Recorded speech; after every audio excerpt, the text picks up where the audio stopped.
On behalf of all assembled here today, I should now like to invite our newest alumna, Dr. Heather Hiscox, to address convocation.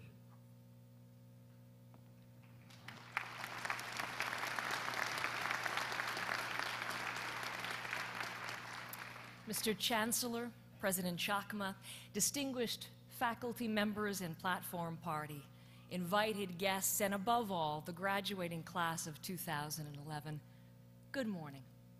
It's a privilege to stand from this vantage point and to look out on the most magnificent scene, hundreds of faces beaming with pride and excitement. And do I see on some of your parents' faces relief, perhaps? That at the end of your years at Western, there is indeed a BA and not just a BF, barking frog. I was about your age when I last spoke on this stage. I had my first job at FM 96, and I emceed a concert by a popular band at the time, Orchestral Maneuvers in the Dark, OMD for short. It was largely a Western student audience, and I remember saying that on this campus, OMD stands for something completely different. Offense, Mustangs, defense. Amazingly, I could use that same line today with the Mustangs heading into the playoffs as a top-ranked team. So there's the first lesson of the morning. Even in a rapidly changing world, there are some constants you can cling to. One of them is Western football supremacy. Congratulations to each of you. What a momentous day, what a marvelous achievement, and what a thrill to share it with you and receive an honorary doctorate. I'd first like to thank Western for the tremendous honor you have bestowed on me this morning in the presence of my family, who values it as much as I. I'm humbled and overjoyed and, in truth, somewhat overwhelmed at the enormity of my responsibility this morning. I'm used to launching the news day. It's something else entirely to launch you into an exhilarating new phase of life. I pondered deeply, fretted even, over how best to do that.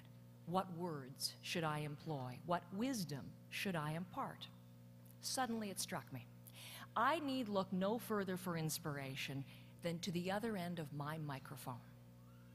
In my career, I'm truly fortunate to enjoy access to fascinating people from all walks of life. Indeed, journalism is an entree, a free pass to slip into other people's skins for a brief moment and to witness there the full expression of human nature, from honor to evil and everything in between. I have interviewed thousands of people over the years, many of whom have had a profound and lasting impact. In learning about them, I've often learned a great deal about myself, my views and values, my weaknesses, and my worth. So this morning, I offer to you 3 gifts of wisdom from my extraordinary guests, life lessons to guide you into the future. The first gift, let's call altitude. I've interviewed all of Canada's astronauts many times. Chris Hadfield, Dave Williams, Julie Payette, Steve McLean. They are exceptional individuals of rare gifts and uncommon depth.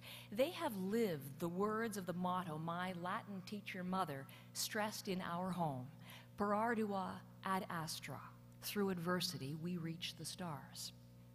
I asked the astronauts what it's like to look down from space at our planet, some 400 kilometers below. They all say the same thing, that they feel small, yet intrinsically connected to the boundless space, that the emotions are intense and the senses keen. Everything is heightened by the knowledge they'd risked so much, their very lives, in fact, to get there. That it is a moment of perfection, of seeing what is true and beautiful, unblemished by human failings or constructs. Steve McLean told me how he would do this as he floated over the world, imagining he could block out all the trouble spots with his thumb. If only it were that easy.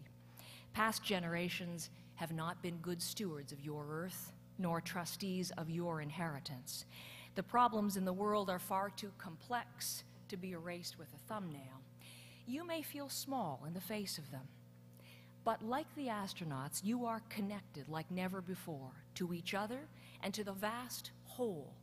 Technology is enabling people to come together to force change at a dizzying speed and on an uncalculable level. Indeed, your generation has the energy, the brain power, and the tools, as Steve Jobs put it, to invent tomorrow, the tomorrow of your dreams.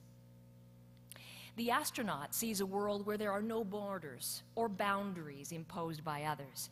Similarly, there are no limits to your future, only infinite possibilities. Another favorite Latin motto in our home was, Dum vivimus vivamus. While we live, let us live. That's what I mean. Dream big. Don't just be comfortable. Take risks. Travel to far-flung corners of the world while you're young and free. Better yet, move there.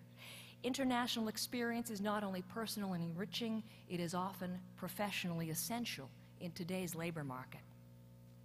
I noticed on a recent trip to Venice a billboard in the train station that shouted, "The world is yours." The key is find what you love to do. You may not know that right now, but it's okay to be uncertain at this point in life. You will find your answer in your time. You may decide you want to design the blueprint for a more just society or your own line of clothing, to create the next form of clean energy or a symphony, to discover the cure to a deadly disease or ancient ruins in Machu Picchu. It matters not what you do, it matters only that you love what you do. The celebrated New York Times columnist Thomas Friedman has written, "That's how to survive and to be untouchable.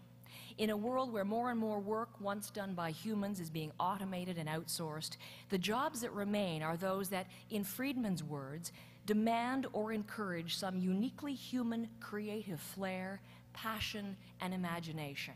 In other words, jobs that can only be done by people who love what they do." So look for what you love. When you find it, pursue it with conviction, aim for excellence, and work doggedly. The second gift is fortitude. Some of my most powerful interviews have been with people who embody that trait. People like Rick Hansen, paralyzed in a car accident at the age of 15. He circled the world in his wheelchair, raising millions for spinal cord research. 25 years later, he remains an influential advocate for the disabled. Phil Fontaine, sent away at the age of 6 to a residential school in Manitoba, where he was physically and sexually abused. He became the national chief of the Assembly of First Nations and negotiated the residential school settlement, which led to the historic apology from the Canadian government. And Frédéric Bilodeau, the young man with cerebral palsy who inspired his brother Alexandre to win Canada's first Olympic gold medal at home in mogul skiing. When I interviewed Fred in Vancouver, he told me, "You know, I am the hero." Of course he was. These are people of courage and character. What others saw as limitations, they used as inspiration for their remarkable accomplishments. I hope you will not have to overcome such seemingly insurmountable disadvantages in your life, but you will certainly face challenges, particularly in the workplace. In today's economy, you won't get every job you apply for. In fact, you may not get your first one for a long time. At some point, you're likely to lose a job or be laid off. It will hurt. It will test your mettle. Will you quit or will you carry on? Obstacles can be opportunities. They force you to stop, reflect, and evaluate yourself with cool objectivity. Are there qualifications you're missing? Is your knowledge current? Do you even like the kind of work you're doing?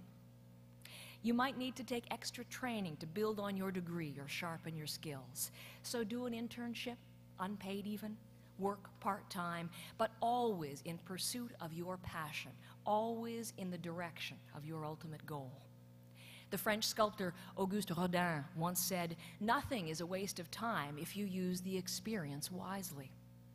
So block out the negative voices of people who tell you what is not possible. Push through setbacks, persevere through self-doubt. In so doing, you will grow, you will learn about yourself, and you will savor the triumphs all the more when they come. The third and final gift is gratitude. I've often reported on uncomfortable topics involving people facing terrible situations. In telling their stories, I've come to appreciate my life story all the more.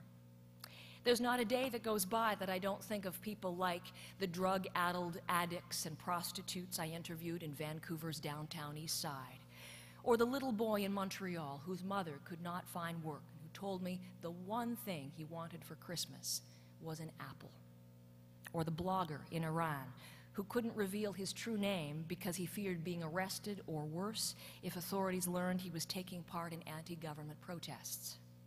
Conversations like those have made me even more grateful for everyday blessings: good health, a proper education, a family that loves me, a roof over my head, the great fortune to live in Canada, a country where there is freedom and opportunity and hope. Many of the people I meet in my work know nothing of such things. Most of you, if not all of you, have been as fortunate as I. Undoubtedly, there have been people in your life who have shared your journey thus far, supported you along the way, even sacrificed to help you reach this milestone. Perhaps it's been a mother or mentor, a father or friend, a spouse or sibling. Right after this ceremony, say thanks. Tell them what they've meant. Tend those relationships, never underestimating their worth as you go through life. But don't stop there. As you have been helped by others, I encourage you to reach out to give help to others. Use your many gifts for good. Commit to something greater than yourself and contribute in some meaningful way to civic life. Altitude, aim high. Fortitude, stay strong. Gratitude, say thanks. 3 life lessons that I have acquired from my guests over the years and which I have been delighted to share with you this morning. Graduates, I hope you too will benefit from their wisdom. In the future, may each of you find success on the terms which you alone will define, a path which you alone will choose, and a life story which you alone will write. Congratulations, good luck, and thank you very much.